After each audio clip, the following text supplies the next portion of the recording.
ਵਾਹਿਗੁਰੂ ਸਾਹਿਬ ਜੀ।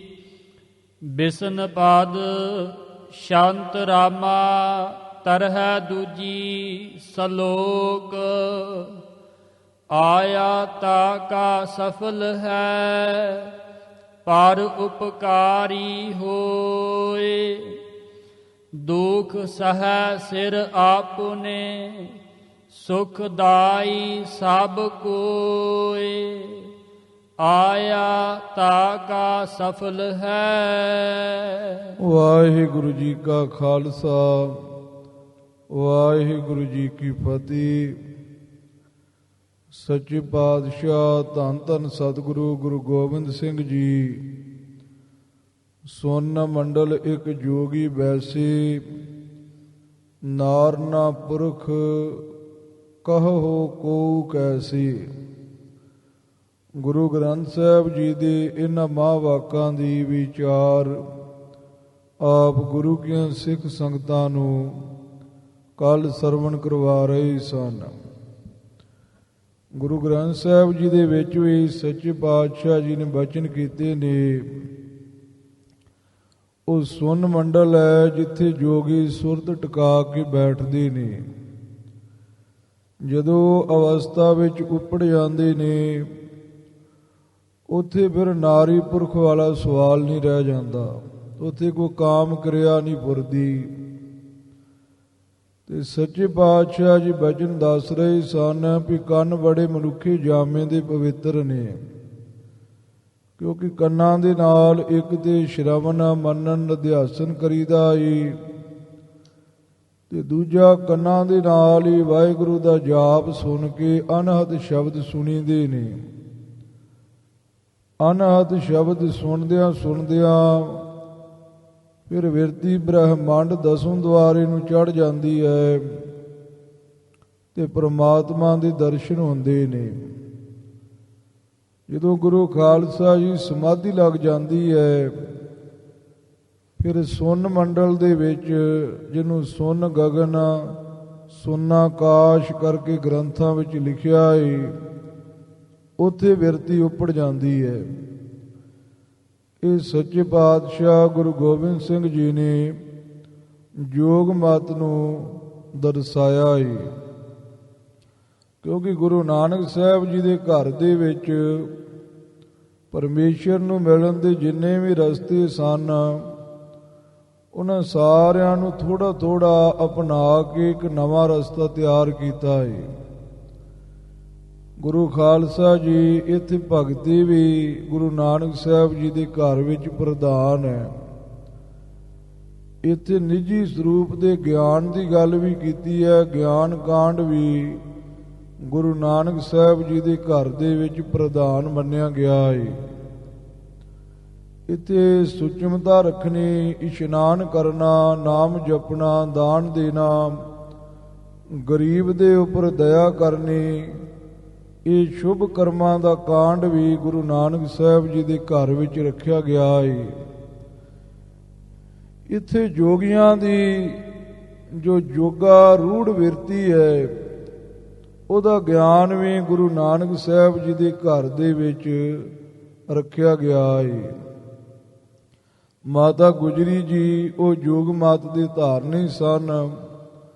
ਠੰਡੇ ਬੁਰਜ ਵਿੱਚ ਉਹਨਾਂ ਨੇ 10ਵੇਂ ਦੁਆਰੇ ਦੇ ਰਾਹੀਂ ਆਪਣੇ ਪ੍ਰਾਣ ਕੱਢ ਕਰਕੇ ਜੋਤ ਵਿੱਚ ਜੋਤ ਲੀਨ ਹੋਣਾ ਕੀਤਾ ਸੀ।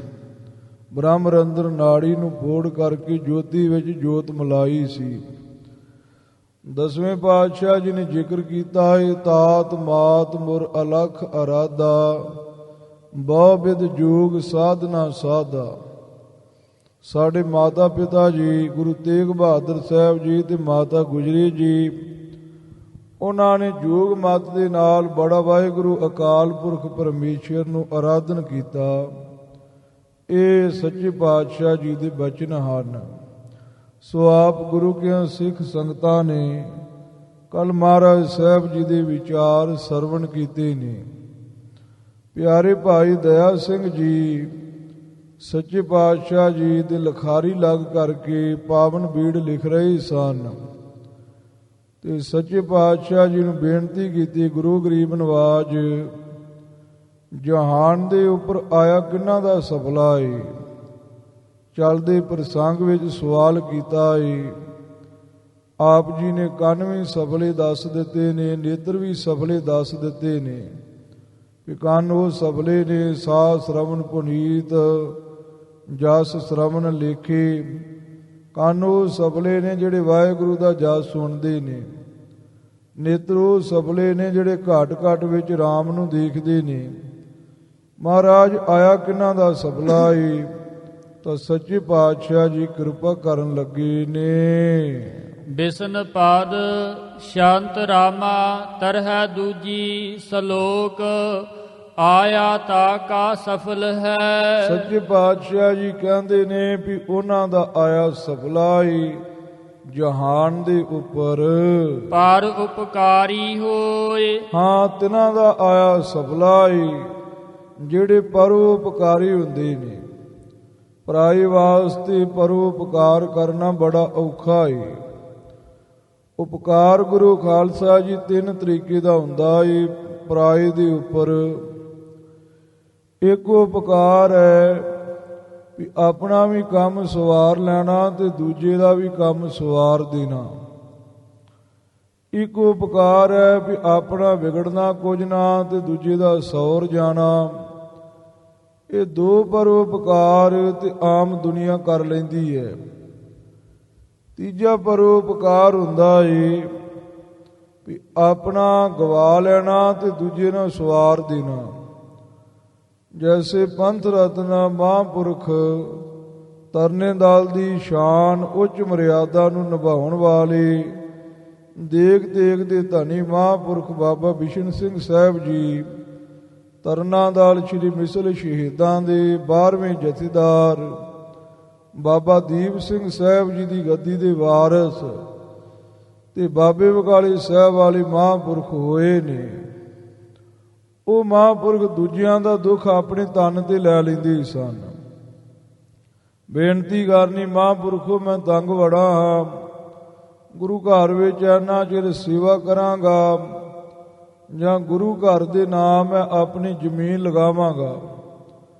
ਮਹਾਂਪੁਰਖਾਂ ਨੇ ਅਰਦਾਸਾ ਕਰ ਦੇਣਾ ਇਹਦਾ ਰੋਗ ਮੈਨੂੰ ਲੱਗ ਜਾਵੇ, ਤੰਦਰੁਸਤ ਹੋ ਜਾਵੇ। ਦੂਜੇ ਦਾ ਦੁੱਖ ਰੋਗ ਆਪਣੇ ਸਿਰ ਤੇ ਸਹਾਰਨਾ ਬੜਾ ਔਖਾ ਏ। ਇਹ ਉਪਕਾਰ ਬ੍ਰਹਮ ਗਿਆਨੀਆਂ ਸਾਧੂਆਂ ਦੇ ਹਿੱਸੇ ਹੀ ਆਇਆ ਏ। ਐਸਾ ਜੋ ਪਰਉਪਕਾਰ ਕਰਦੇ ਨੇ ਤਿਨਾਂ ਦਾ ਜਹਾਨ ਦੇ ਉੱਪਰ ਆਇਆ ਕਲਗੀਧਰ ਜੀ ਕਹਿੰਦੇ ਸਫਲਾ ਏ। ਦੁੱਖ ਸਹਿ ਸਿਰ ਆਪਨੇ, ਜਿਹੜਾ ਦੂਜਿਆਂ ਦਾ ਦੁੱਖ ਹੈ ਆਪਣੇ ਸਿਰ ਦੇ ਉੱਪਰ ਸਹਾਰਦੇ ਨੇ। ਸੁਖਦਾਈ ਸਭ ਕੋਇ, ਹਾਂ, ਸਾਰਿਆਂ ਦੇ ਵਾਸਤੇ ਜੋ ਸੁਖਦਾਈ ਹੁੰਦੇ ਨੇ, ਸਭ ਕਿਸੇ ਵਾਸਤੇ। ਕੋਈ ਵੀ ਆ ਜਾਵੇ ਸਾਰਿਆਂ ਲਈ ਉਹ ਸੁਖਦਾਈ, ਸੁਖ ਦੇਣ ਵਾਲੇ ਹੁੰਦੇ ਨੇ। ਅਮੀਰ ਆ ਜਾਵੇ, ਗਰੀਬ ਆ ਜਾਵੇ, ਉੱਥੇ ਕੋਈ ਭਾਵੇਂ ਕੋਈ ਉੱਚੀ ਜਾਤ ਦਾ, ਭਾਵੇਂ ਕੋਈ ਨਿਗਵੀਂ ਜਾਤ ਦਾ ਆ ਜਾਵੇ, ਉਹ ਸਾਰਿਆਂ ਨੂੰ ਪਰਉਪਕਾਰ ਹੀ। ਗੁਰੂ ਖਾਲਸਾ ਜੀ ਸਾਧੂਆਂ ਦਾ ਇਹੋ ਜਿਹਾ ਸੁਭਾਅ ਹੁੰਦਾ ਏ ਜਿਹਦੇ ਉੱਪਰ ਪਰਉਪਕਾਰ ਕਰਨ, ਭਾਵੇਂ ਉਹ ਗਾਲਾਂ ਕੱਢਣ, ਸਾਧੂ ਪਰਉਪਕਾਰ ਕਰਨੋਂ ਨਹੀਂ ਟਲਦੇ। ਮਹਾਂਪੁਰਖ ਬਾਬਾ ਪਾਲਾ ਸਿੰਘ ਜੀ ਗਊਆਂ ਦੇ ਮਹਾਨ ਰੱਖਿਅਕ ਮਹਾਂਪੁਰਖ ਹੋਏ ਨੇ। ਕਈ ਗੁਰੂ ਖਾਲਸਾ ਜੀ ਗਊ ਸੇਵਾ ਤੇ ਵੀ ਬਾਹਮਣਵਾਦ ਦਾ ਕਲੰਕ ਲਾਉਂਦੇ ਨੇ ਕਿ ਹਿੰਦੂਵਾਦ ਹੈ। ਗੁਰੂ ਗ੍ਰੰਥ ਸਾਹਿਬ ਜੀ ਦੇ ਵਿੱਚ ਵਾਕ ਨੇ, ਬ੍ਰਾਹਮਣ ਕੈਲੀ ਘਾਤ ਕੰਜਕਾ ਨਚਾਰੀ ਕਾ ਧਾਨ, ਫਿਟਕ ਫਿਟਕਾ ਕੋਟ ਬਦੀਆ ਸਦਾ ਸਦਾ ਅਭਿਮਾਨ। ਕਿਸੇ ਬ੍ਰਾਹਮਣ ਨੂੰ, ਮਹਾਂਪੁਰਖ ਨੂੰ ਮਾਰਨਾ, ਕੈਲੀ ਗਊ ਮਾਰਨੀ ਤੇ ਕੰਜਕਾ ਕੋ ਲੜਕੀ ਮਾਰਨੀ ਤੇ ਅਨਚਾਰੀ ਜਿਹਦਾ ਜੰਗਾ ਜੀਵਨ ਨਹੀਂ ਹੈ ਉਹਦੇ ਹੱਥੋਂ ਖਾਣਾ, ਇਹ 4 ਪਾਪ ਮੰਨੇ ਗਏ ਨੇ। ਜਿਹੜੇ ਇਹਨਾਂ ਪਾਪਾਂ ਨੂੰ ਕਰਦਾ ਏ ਮਹਾਰਾਜ ਕਹਿੰਦੇ ਉਹਦੇ ਫਿੱਟੇ ਮੂੰਹ ਹੈ। ਇਹ ਗੁਰੂ ਗ੍ਰੰਥ ਸਾਹਿਬ ਜੀ ਦੇ ਵਿੱਚ ਜ਼ਿਕਰ ਕੀਤਾ ਏ। ਸੰਤ ਗਿਆਨੀ ਗੁਰਬਚਨ ਸਿੰਘ ਜੀ ਖਾਲਸਾ ਭਿੰਡਰਾਂ ਵਾਲੇ ਮਹਾਂਪੁਰਖ, ਉਹਨਾਂ ਨੇ ਗੁਰਮੁਖ ਪ੍ਰਕਾਸ਼ ਵਿੱਚ ਖਾਲਸੇ ਦੀ ਰਹਿਣੀ ਲਿਖੀ ਹੈ। ਉਹ ਲਿਖਦੇ ਨੇ, ਗਊਆਂ ਦੀ ਕਰਨ ਸੇਵਾ, ਤੁਰਕ ਦਬਤ ਨਹੀਂ ਆਜ ਜੇ ਸੰਘਾਰ ਤੇ। ਸਿੰਘ ਗਊਆਂ ਦੀ ਸੇਵਾ ਕਰਦੇ, ਰੱਖਿਆ ਕਰਦੇ, ਤੁਰਕ ਗਊਆਂ ਨੂੰ ਮਾਰਦੇ, ਤੁਰਕਾਂ ਤੋਂ ਸਿੰਘ ਦਬਦੇ ਨਹੀਂ, ਸਗੋਂ ਤੁਰਕਾਂ ਨੂੰ ਦਬਦੇ ਨੇ ਤੇ ਗਰੀਬ ਦੇ ਉੱਪਰ ਅਤਿਆਚਾਰ ਨਹੀਂ ਕਰਦੇ। ਇਹ ਸਿੰਘਾਂ ਦੀ ਰਹਿਣੀ ਸੰਤ ਗਿਆਨੀ ਗੁਰਬਚਨ ਸਿੰਘ ਜੀ ਨੇ ਵੀ ਗੁਰਮੁਖ ਪ੍ਰਕਾਸ਼ ਵਿੱਚ ਲਿਖੀ ਹੈ। ਗੁਰੂ ਖਾਲਸਾ ਜੀ ਉਹਨਾਂ ਮਹਾਂਪੁਰਖਾਂ ਦਾ ਸੁਭਾਵ ਸੀ। ਕਿਸੇ ਨੇ ਗਾਲਾਂ ਕੱਢਦੇ ਆਉਣਾ ਮਹਾਂਪੁਰਖਾਂ ਨੂੰ, ਕਹਿਣਾ ਲਿਆ ਤੇਰੇ ਨਹੁੰ ਕੱਟਣ ਵਾਲੇ ਆ, ਨਹੁੰ ਲਾ ਦਈਏ, ਲਿਆ ਤੇਰਾ ਸਿਰ ਵਾਹੁਣ ਵਾਲਾ ਏ। ਗਰੀਬਾਂ ਨੂੰ ਫੜ ਕੇ ਜਿਹੜੇ ਕਮਲੇ ਰਮਲੇ ਸੜਕਾਂ ਤੇ ਤੁਰੇ ਫਿਰਦੇ, ਉਹਨਾਂ ਦਾ ਸਿਰ ਨਿਭਾਉਣਾ, ਆਪ ਕੰਘਾ ਕਰਨਾ, ਨਹੁੰ ਕੱਟਣੇ, ਚੰਗੇ ਕੱਪੜੇ ਪਵਾ ਕੇ ਤੇ ਕੋਲੋਂ ਪੈਸੇ ਦੇ ਕੇ ਤੋਰਨਾ। ਉਹਨਾਂ ਨੇ ਭਾਵੇਂ ਗਾਲਾਂ ਵੀ ਕੱਢਣੀਆਂ ਮਹਾਂਪੁਰਖਾਂ ਨੂੰ। ਸੁਖਦੇਵ ਮੁਨੀ ਜੀ ਇੱਕ ਵਾਰ ਜਲ ਵਿੱਚ ਇਸ਼ਨਾਨ ਕਰ ਰਹੇ ਸਨ। ਬਿੱਛੂ ਰੁੜਦਾ ਜਾਵੇ ਤੇ ਉਹ ਬਿੱਛੂ ਨੂੰ ਫੜਦੇ ਨੇ ਤੇ ਬਾਹਰ ਕੱਢਦੇ ਨੇ, ਤੇ ਬਿੱਛੂ ਡੰਗ ਮਾਰਦਾ ਏ ਤੇ ਫਿਰ ਪਾਣੀ ਵਿੱਚ, ਉਹ ਫੇਰ ਫੜਦੇ ਨੇ, ਬਾਹਰ ਕੱਢਦੇ ਨੇ, ਉਹ ਡੰਗ ਮਾਰਦਾ ਏ ਤੇ ਫਿਰ ਪਾਣੀ 'ਚ। ਕਿਸੇ ਪੁੱਛਿਆ, ਇਹ ਕੀ ਕਰਦੇ ਪਏ ਹੋ ਰਿਖੀਵਾਰ ਜੀ? ਜੇ ਡੰਗ ਮਾਰਦਾ ਤੇ ਮਰਨ ਦਿਓ, ਇਹਨੂੰ ਬਾਹਰ ਕੱਢ ਕੇ ਕੀ ਲੈਣਾ? ਉਹ ਕਹਿਣ ਲੱਗੇ, ਚੰਗਾ, ਬੜੀ ਸੋਹਣੀ ਸਿੱਖਿਆ ਦਿੰਦਾ ਪਿਆ ਏ ਤੂੰ। ਜੇ ਰਿਖੀ, ਜੇ ਬਿੱਛੂ ਆਪਣਾ ਸੁਭਾਵ ਨਹੀਂ ਛੱਡਦਾ ਤੇ ਰਿਖੀ ਆਪਣਾ ਸੁਭਾਵ ਕਿਉਂ ਛੱਡੇ? ਜੇ ਇਹਦਾ ਮਾਰਨ ਦਾ ਸੁਭਾਵ ਹੈ, ਮਾਰਨ ਦਾ ਸੁਭਾਅ ਨਹੀਂ ਛੱਡਦਾ ਪਿਆ, ਅਸੀਂ ਪਰਉਪਕਾਰ ਦਾ ਸੁਭਾਵ ਕਿਉਂ ਛੱਡੀਏ? ਮਹਾਂਪੁਰਖ ਪਰਉਪਕਾਰ ਨਹੀਂ ਤਿਆਗਦੇ। ਜਿਹੜੇ ਪਰਉਪਕਾਰੀ ਹੁੰਦੇ ਨੇ ਉਹਨਾਂ ਦਾ ਹੀ ਜਹਾਨ ਦੇ ਉੱਪਰ ਕਲਗੀਧਰ ਜੀ ਕਹਿੰਦੇ ਆਇਆ ਸਫਲਾਏ। ਸੁਖਦਾਈ ਸਭ ਕੋਏ। ਜਿਹੜੇ ਪਰਉਪਕਾਰੀ ਮਹਾਂਪੁਰਖ ਹੁੰਦੇ ਨੇ ਉਹ ਸਾਰਿਆਂ ਲਈ ਸੁਖਦਾਈ, ਸੁਖ ਦੇਣੇ ਵਾਲੇ, ਕੋਈ ਵੀ ਚੱਲ ਕੇ ਆ ਜਾਵੇ ਸੁਖ ਹੀ ਦਿੰਦੇ ਨੇ। ਸ਼ੰਤ ਚਰਨ ਪੁਨੀਤ ਹਰ ਪੰਥ ਚਾਲਤ। ਮਹਾਰਾਜ ਕਲਗੀਧਰ ਜੀ ਹੁਣ ਚਰਨਾਂ ਦੀ ਗੱਲ ਕਰਦੇ ਪਏ ਨੇ। ਮਨੁੱਖੇ ਜਾਮੇ ਵਿੱਚ ਚਰਨ ਪਵਿੱਤਰ ਨੇ। ਪ੍ਰਸੰਗ ਗੁਰੂ ਖਾਲਸਾ ਜੀ ਸਰੀਰ ਦੇ ਇੰਦਰੀਆਂ ਦਾ ਚੱਲ ਰਿਹਾ ਏ ਕਿ ਮਨੁੱਖੇ ਜਾਮੇ ਦੇ ਇੰਦਰੇ ਵੀ ਪਵਿੱਤਰ ਨੇ। ਇਸ ਵਾਸਤੇ ਮਨੁੱਖਾ ਜਾਮਾ ਮਹਾਨ ਹੈ। ਤੇ ਪਿਆਰੇ ਭਾਈ ਦਇਆ ਸਿੰਘ ਨੇ ਸਵਾਲ ਕੀਤਾ ਤੇ ਸ਼ਲੋਕ ਰੂਪ ਵਿੱਚ ਮਹਾਰਾਜ ਨੇ ਉੱਤਰ ਦਿੱਤਾ। ਹੁਣ ਪ੍ਰਸੰਗਵਾਤ ਮਹਾਰਾਜ ਸਾਹਿਬ ਜੀ ਕਿਰਪਾ ਕਰਦੇ ਨੇ। ਸੁਖੈ ਸਾਹਿਬ ਜੀ ਕਹਿੰਦੇ ਨੇ, ਚਰਨ ਮਨੁੱਖੇ ਜਾਮੇ ਵਿੱਚ ਉਹ ਪਵਿੱਤਰ ਨੇ ਜਿਹੜੇ ਹਰੀ ਦੇ ਮਾਰਗ ਉੱਪਰ ਚੱਲਦੇ ਨੇ। ਹਰੀ ਦਾ ਮਾਰਗ ਕੀ ਹੈ ਕਿ ਗਰੀਬ ਨੂੰ ਭੋਜਨ ਛਕਾਉਣ ਲਈ, ਤੇ ਕੋਈ ਮੁਸੀਬਤ ਵਿੱਚ ਫਸਿਆ ਏ ਉਹਨੂੰ ਮੁਸੀਬਤ ਵਿੱਚੋਂ ਕੱਢਣ ਲਈ ਜਿਹੜੇ ਪੈਰ ਜਾਂਦੇ ਨੇ ਭੁਖਿਆਏ ਕੋਲ, ਦੁਖਿਆਰੇ ਕੋਲ, ਉਹ ਚਰਨ ਪਵਿੱਤਰ ਨੇ। ਹਰੀ ਦਾ ਮਾਰਗ ਕੀ ਹੈ? ਜਿੱਥੇ ਹਰੀ ਦਾ ਵਾਸਾ ਏ, ਜਿਵੇਂ ਸੱਚਖੰਡ ਸ੍ਰੀ ਹਰਿਮੰਦਰ ਸਾਹਿਬ ਗੁਰੂ ਕੇ ਅਸਥਾਨ ਨੇ, ਉਹਨਾਂ ਸਥਾਨਾਂ ਨੂੰ ਤੁਰ ਕੇ ਜਾਣਾ ਏ, ਹਰੀ ਦੇ ਮਾਰਗ ਦੇ ਉੱਪਰ ਜਾਣਾ ਏ। ਸੋ ਸੱਚੇ ਪਾਤਸ਼ਾਹ ਕਹਿੰਦੇ ਉਹ ਚਰਨ ਸਫਲੇ ਨੇ ਜੋ ਹਰੀ ਦੇ ਮਾਰਗ ਨੂੰ ਚੱਲਦੇ ਹਨ। ਹਰ ਦਰਸ਼ਨ ਹਿਤ ਦੁੱਖ ਸੁਖ ਸਹਿਤ। ਹਰੀ ਦੇ ਦਰਸ਼ਨਾਂ ਵਾਸਤੇ ਦੁੱਖ ਸੁਖ ਦੇ ਸਮੇਤ ਜਿਹੜੇ ਚਰਨ ਤੁਰਦੇ ਨੇ, ਦੁੱਖ ਆਵੇ ਤਾਂ ਵੀ ਤੁਰੇ ਜਾਂਦੇ ਨੇ, ਸੁਖ ਆਵੇ ਤਾਂ ਵੀ ਤੁਰੇ ਜਾਂਦੇ ਨੇ, ਹਰੀ ਦੀ ਪ੍ਰਾਪਤੀ ਵਾਸਤੇ। ਤੀਰਥ ਝੱਗੜ ਝਾਂਗੀ ਮੀਂਹੋ ਵਰਸੈ ਭੀ ਗੁਰ ਦੇਖਣ ਜਾਈ। ਭਾਵੇਂ ਝੱਖੜ ਆਵੇ, ਭਾਵੇਂ ਮੀਂਹ ਆਵੇ, ਭਾਵੇਂ ਗੁਰੂ ਖਾਲਸਾ ਜੀ ਕੰਡੇ ਕਿਉਂ ਨਾ ਵਿਛੇ ਹੋਣ, ਰੋੜਾਂ ਦੀ ਵਿਛਾਈ ਕਿਉਂ ਨਾ ਹੋਵੇ, ਆਪਣੇ ਗੁਰੂ ਦੇ ਦਰਸ਼ਨ ਕਰਨ ਵਾਸਤੇ ਜਾਂਦੇ ਨੇ। ਤੇ ਇੰਜੋ ਗੁਰੂ ਦਾ ਦਰਸ਼ਨ ਕਰਕੇ, ਨਿਯਮ ਪੂਰਵਕ ਭਗਤੀ ਕਰਕੇ ਆਖਰ ਹਰੀ ਦਾ ਦਰਸ਼ਨ ਕਰਦੇ ਨੇ। ਉਹ ਚਰਨ ਮਹਾਰਾਜ ਕਹਿੰਦੇ ਸਫਲੇ ਨੇ। ਤੀਰਥ ਗਵਨ ਕਰ ਧਾਮ ਯਾਤਰਾ। ਹਾਂ, ਮਹਾਰਾਜ ਕਲਗੀਧਰ ਜੀ ਕਹਿੰਦੇ ਤੀਰਥਾਂ ਨੂੰ ਗਮਨ ਜਾਣਾ ਕਰਦੇ ਨੇ, ਫਿਰ ਧਾਮਾਂ ਦੀ ਯਾਤਰਾ ਕਰਦੇ ਨੇ। ਸਨਾਤਨ ਮਤ ਵਿੱਚ 4 ਧਾਮ ਮੰਨੇ ਗਏ ਨੇ। 68 ਤੀਰਥਾਂ ਵਿੱਚੋਂ 4 ਤੀਰਥ ਮਹਾਨ ਮੰਨੇ ਗਏ ਨੇ, ਉਹਨਾਂ ਨੂੰ 4 ਧਾਮ ਕਹਿੰਦੇ ਨੇ। ਸਨਾਤਨ ਮਤ ਵਿੱਚ ਖਿਆਲ ਹੈ ਕਿ ਜੇ ਇਹਨਾਂ 4 ਧਾਮਾਂ ਦੇ ਦਰਸ਼ਨ ਕਰ ਲਈਏ ਤੇ ਫਿਰ 68 ਤੀਰਥਾਂ ਦਾ ਹੀ ਦਰਸ਼ਨ ਹੋ ਜਾਂਦਾ ਹੈ। ਜਗਨਨਾਥ ਹੈ, ਰਾਮੇਸ਼ਵਰ ਹੈ, ਬਦਰੀ ਨਰੈਣ ਹੈ ਤੇ ਦੁਆਰਕਾ ਹੈ। ਇਹ ਸਨਾਤਨ ਮਤ ਦੇ 4 ਧਾਮ ਨੇ। ਇਦਾਂ ਹੀ ਗੁਰੂ ਖਾਲਸਾ ਜੀ ਸਿੱਖ ਮਤ ਵਿੱਚ ਵੀ 4 ਧਾਮ ਮੰਨੇ ਗਏ ਨੇ। ਤੀਰਥ ਬੜੇ ਨੇ। ਤੀਰਥ ਉਹਨੂੰ ਕਹਿੰਦੇ ਨੇ ਜੋ ਕਿਸੇ ਸਰੋਵਰ, ਕਿਸੇ ਬੌਲੀ ਤੇ ਜਾਂ ਕਿਸੇ ਦਰਿਆ ਦੇ ਤੀਰ ਕਹੀਏ ਕਿਨਾਰੇ ਦੇ ਉੱਪਰ ਗੁਰ ਅਸਥਾਨ ਬਣਿਆ ਹੋਵੇ। ਥ ਮੈਨੇ ਅਸਥਾਨ, ਉਹਨੂੰ ਕਹਿੰਦੇ ਤੀਰਥ। ਜਿਵੇਂ ਗੋਇੰਦਵਾਲ ਸਾਹਿਬ ਹੈ, ਇਹ ਵੀ ਗੁਰੂ ਖਾਲਸਾ ਜੀ ਤੀਰਥ ਮੰਨਿਆ ਹੈ। ਤਰਨ ਤਾਰਨ ਸਾਹਿਬ ਹੈ, ਇਹ ਵੀ ਗੁਰੂ ਖਾਲਸਾ ਜੀ ਤੀਰਥ ਮੰਨਿਆ ਹੈ। ਮੁਕਤਸਰ ਸਾਹਿਬ ਹੈ, ਇਹ ਵੀ ਤੀਰਥ ਮੰਨਿਆ ਹੈ। ਨਨਕਿਆਣਾ ਸਾਹਿਬ ਹੈ, ਇਹ ਵੀ ਤੀਰਥ ਮੰਨਿਆ ਹੈ। ਇਸ ਤਰੀਕੇ ਦੇ ਨਾਲ 4 ਧਾਮ ਕਿਹੜੇ ਨੇ? ਇੱਕ ਨਨਕਿਆਣਾ ਸਾਹਿਬ ਧਾਮ ਹੈ, ਇੱਕ ਗੁਰੂ ਖਾਲਸਾ ਜੀ ਤਰਨ ਤਾਰਨ ਸਾਹਿਬ ਧਾਮ ਹੈ, ਇੱਕ ਰਾਮਦਾਸ ਸਰੋਵਰ ਅੰਮ੍ਰਿਤਸਰ ਸਾਹਿਬ ਧਾਮ ਹੈ, ਇੱਕ ਗੁਰੂ ਖਾਲਸਾ ਜੀ ਮੁਕਤਸਰ ਸਾਹਿਬ ਧਾਮ ਹੈ।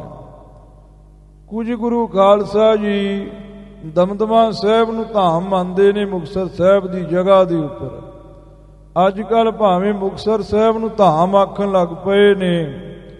ਪਹਿਲੇ ਗੁਰੂ ਖਾਲਸਾ ਜੀ ਨਿਹੰਗ ਸਿੰਘ 96 ਕਰੋੜੀ ਬਾਬਾ ਸੰਤਾ ਸਿੰਘ ਜੀ ਦਮਦਮਾ ਸਾਹਿਬ ਨੂੰ ਧਾਮ ਮੰਨਦੇ ਸਨ, ਕਿਉਂਕਿ ਉੱਥੇ ਵੀ ਸਰੋਵਰ ਸਾਹਿਬ ਬਣਿਆ ਹੋਇਆ ਹੈ।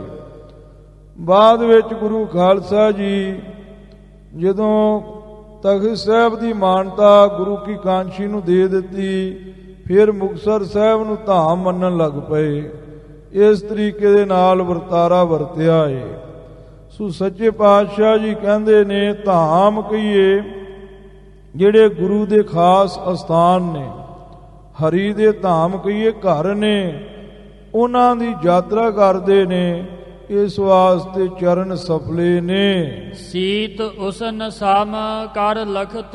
ਮਹਾਰਾਜ ਕਲਗੀਧਰ ਜੀ ਕਹਿੰਦੇ ਗਰਮੀਆਂ ਦੇ ਵਿੱਚ ਵੀ ਚਰਨ ਤਪਦੀ ਹੋਈ ਰੇਤਾ ਤੇ ਚੱਲਣ ਹਰੀ ਦੇ ਵਾਸਤੇ, ਠੰਡ ਦੇ ਵਿੱਚ ਠਰੇ ਹੋਏ ਹਿਮਾਲਿਆ ਦੇ ਉੱਪਰ ਚੱਲਣ ਚਰਨ, ਗਰਮੀ ਤੇ ਸੀਤ ਕਹੀਏ ਠੰਡ ਨੂੰ ਸਮ ਕਹੀਏ ਬਰਾਬਰ ਕਰਕੇ ਲਖਤ ਮੈਨੇ ਜਾਣਦੇ ਹੋਏ, ਨਾ ਪ੍ਰਵਾਹ ਕਰਦੇ ਹੋਏ ਗਰਮੀ ਸਰਦੀ ਦੀ ਹਰੀ ਦੇ ਧਾਮ, ਹਰੀ ਦੇ ਤੀਰਥਾਂ ਨੂੰ ਜਿਹੜੇ ਚਰਨ ਜਾਂਦੇ ਨੇ ਇੱਕ ਸਮਾਨ ਲਖਤ ਜਾਣ ਕਰਕੇ ਉਹ ਚਰਨ ਸਫਲੇ ਹਨ। ਨਿਰਤਤ ਪਗ ਪਗ ਚਲਤ ਮਾਰਗ। ਹਾਂ, ਕਈਆਂ ਵਿੱਚ ਗੁਰੂ ਖਾਲਸਾ ਜੀ ਇਹ ਮਰਿਆਦਾ ਹੈ। ਕਈ ਧਰਮਾਂ ਵਿੱਚ ਦੇਵੀ ਦੇ ਭਗਤ ਵੀ ਦੇਵੀ ਦੇ ਦਰਸ਼ਨਾਂ ਨੂੰ ਨੱਚ ਨੱਚ ਕੇ ਜਾਂਦੇ ਨੇ। ਨਿਰਤਤ ਮੈਨੇ ਨੱਚਦੇ ਹੋਏ, ਪਗ ਪਗ ਕਹੀਏ ਪੈਰ ਪੈਰ ਤੇ ਕਦਮ ਕਦਮ ਤੇ ਹਰੀ ਦੇ ਮਾਰਗ ਨੂੰ ਚਲਤ ਜਾਂਦੇ ਨੇ। ਪੈਰ ਜਿਹੜੇ ਨੇ ਨੱਚਦੇ ਨੱਚਦੇ ਪੈਰਾਂ ਦੇ ਨਾਲ ਕਦਮ ਕਦਮ ਤੇ ਨੱਚ ਨੱਚ ਕੇ ਇਸ ਤਰ੍ਹਾਂ ਹਰੀ ਦੇ ਮਾਰਗ ਦਾ ਪੈਂਡਾ ਤੈਅ ਕਰਦੇ ਨੇ। ਇਸ ਲਈ ਚਰਨ ਸਫਲੇ ਹਨ। ਅਸ਼ਟਾਂਗ ਪੂਜਤ ਨਰ ਹਰੀ। ਹਾਂ, ਕਈ ਜਿਹੜੇ ਨੇ ਉਹ ਪੈਰ ਪੈਰ ਤੇ ਨੱਚਦੇ ਜਾਂਦੇ ਨੇ। ਪੈਰ ਪੈਰ ਤੇ ਅਸ਼ਟਾਂਗ 8 ਅੰਗ ਲਾ ਕੇ ਡੰਡੌਤ ਬੰਦਨਾ ਕਰਦੇ। ਨਰ ਹਰੀ, ਨਰਾਂ ਨੂੰ ਹਰੇ ਭਰੇ ਕਰਨ ਵਾਲੇ ਮਾਲਕ ਨੂੰ ਪੂਜਦੇ ਜਾਂਦੇ ਨੇ। ਨਰ ਹਰੀ ਇਕੱਠਾ ਹੀ ਹੈ। ਤੇ ਇਸ ਤਰੀਕੇ ਦੇ ਨਾਲ ਚਰਨ ਸਫਲੇ ਨੇ, ਕਿਉਂਕਿ ਚਰਨਾਂ ਦੇ ਨਾਲ ਹੀ ਨੱਚੀਦਾ ਏ, ਚਰਨਾਂ ਦੇ ਨਾਲ ਹੀ ਡੰਡੌਤ ਬੰਦਨਾ ਕਰੀਦੀ ਹੈ। ਕਲਗੀਧਰ ਦੇ ਵੇਲੇ ਵੀ ਇੱਕ ਨੱਚਣਾ ਸਿੱਖ ਹੋਇਆ ਏ, ਜੋ ਨੱਚ ਨੱਚ ਕੇ ਸੁਖਮਨੀ ਸਾਹਿਬ ਦਾ ਪਾਠ ਕਰਦਾ ਹੁੰਦਾ ਸੀ। ਨਾਚ ਰੇ ਮਨ ਗੁਰ ਕੇ ਆਗੈ।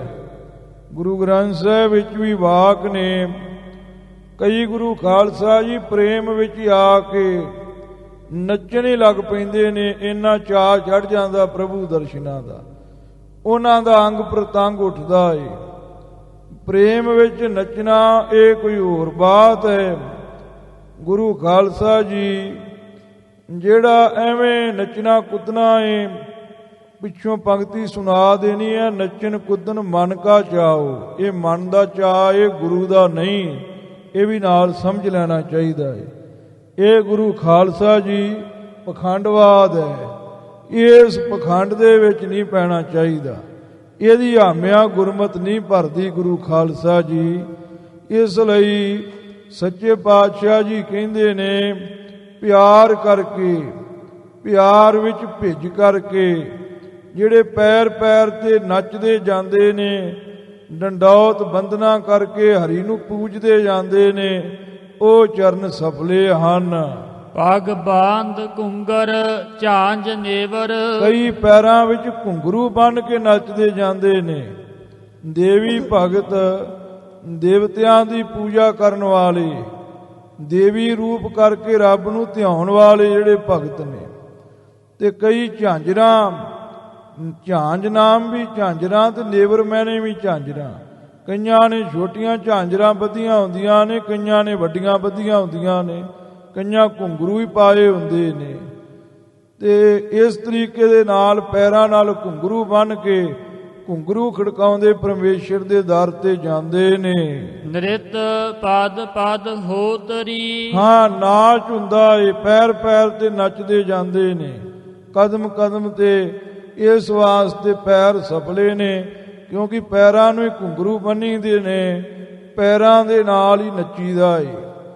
ਇਹ ਅਣਮੱਤਾਂ ਵਿੱਚ ਐਸਾ ਨੱਚਣ ਦਾ ਵਿਧਾਨ ਹੈ।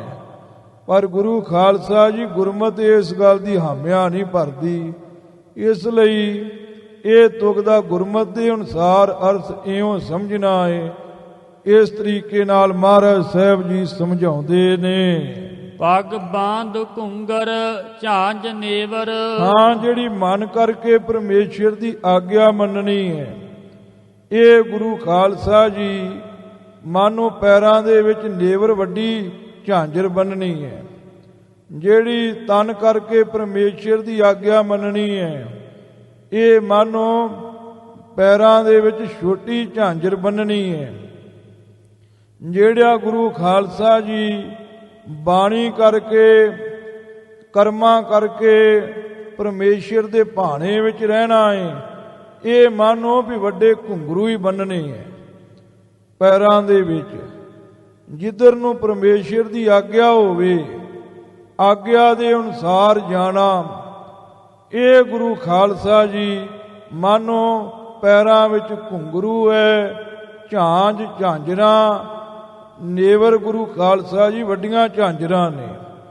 ਇਸੇ ਤਰੀਕੇ ਦੇ ਨਾਲ ਜਿਹੜਾ ਪ੍ਰਭੂ ਦਾ ਹੁਕਮ ਮੰਨਣਾ ਹੈ, ਇਹ ਘੁੰਗਰੂ ਹੈ। ਜੋ ਪ੍ਰਭੂ ਦੀ ਆਗਿਆ ਮੰਨਣੀ ਹੈ, ਇਹ ਛੋਟੀਆਂ ਵੱਡੀਆਂ ਝਾਂਜਰਾਂ ਨੇ ਪੈਰਾਂ ਵਿੱਚ ਪਾਈਆਂ ਹੋਈਆਂ। ਮਨ ਰੂਪੀ ਪੈਰ ਸਮਝਣੇ ਨੇ, ਤੇ ਪਰਮੇਸ਼ਰ ਦਾ ਜੋ ਹੁਕਮ ਮੰਨਣਾ, ਇਹ ਘੁੰਗਰੂ ਸਮਝਣੇ ਹੈ। ਤੇ ਗੁਰੂ ਖਾਲਸਾ ਜੀ ਜੋ ਪਰਮੇਸ਼ਰ ਦੀ ਆਗਿਆ ਵਿੱਚ ਰਹਿਣਾ ਹੈ, ਇਹਨੂੰ ਝਾਂਜਰਾਂ ਸਮਝਣੀਆਂ ਨੇ, ਇਹਨੂੰ ਨੇਵਰ ਵੱਡੀਆਂ ਝਾਂਜਰਾਂ ਸਮਝਣੀਆਂ ਨੇ।